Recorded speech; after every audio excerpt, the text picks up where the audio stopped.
म्हणून स्वामी समर्थ पुण्यात आले आणि 3 दिवस राहिले सुद्धा.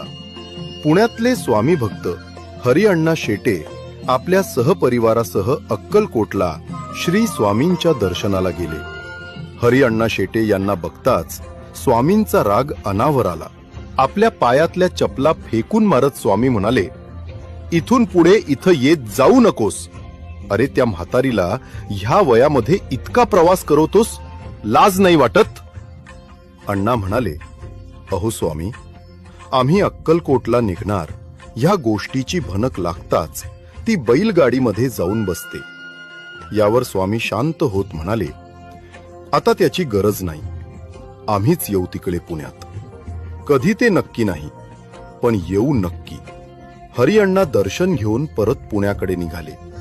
बैलगाडीचा 3-4 दिवसांचा प्रवास करून हरिअण्णा पुण्यात आपल्या दारात आले.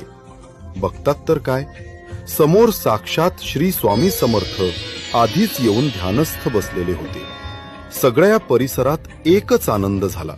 हरिअण्णा शेटे यांच्या घरी स्वामी 3 दिवस राहिले. जाताना म्हणाले, आता म्हातारीला त्रास देत अक्कलकोटला आणू नकोस. ह्या पादुका घे आणि यांचीच सेवा कर. आजही पुण्यातल्या लोकांना ही गोष्टच माहिती नाही की पुण्यातल्या एका